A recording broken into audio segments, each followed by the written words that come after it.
Hi everyone. So if you've been following my fishing trips on YouTube or Insta and you're curious about what I carry with me, this video is for you. So over the years, my trips have shifted from catching fish to focusing on underwater photography. So let's start with my photography gear. My primary photography setup is a Sony A7IV mirrorless with a Sony 90mm macro lens. It's kind of perfect for both underwater shots and for photographing fish in a photo tank in the field.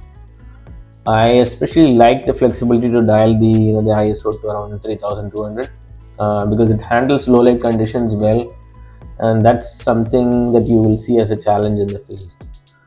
For extreme close-ups, I also use a Raincoat DCR 250. It's a super macro lens. I especially wanted to photograph features of the fish like the eye or the scales or the fins, right? And this works for that. For photo tank setups, I use a Godox X2T transmitter, a Godox V862 flash, and a Godox diffuser to get the lighting just right. Since fishes have reflective scales, I don't suggest using the onboard flash. So a diffuser in this case is very important. For underwater, I pair the A7IV with a Seafrog salted line camera housing. Seafrogs make some of the best budget-friendly underwater housings out there. I've only used it for freshwater, where it's been flawless, though it has a problem with positive buoyancy, which can be tricky in fast-moving water. For underwater lighting, I rely on a Sea Life Sea Dragon flash, one of the better affordable options. It syncs with a Seafrog's flash trigger and a fiber optic cable. I also use newer underwater video lights, especially when conditions are ideal for video. My secondary camera is a Sony A7IV paired with either a Sony 30mm macro lens or a 1650 lens.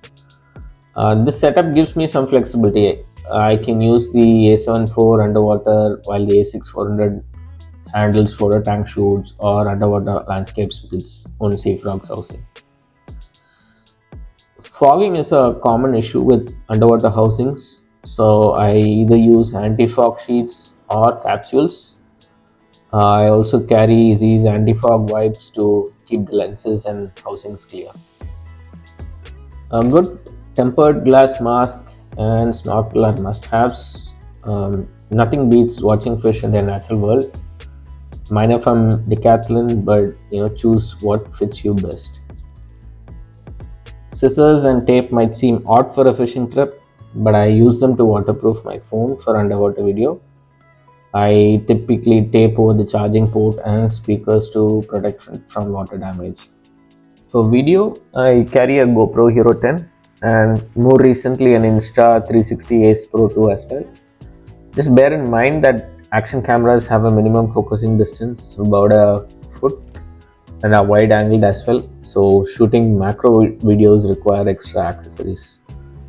The advantage of these action cameras is that you can mount them on a selfie stick and dip them into water when you want to stay dry and still take some videos.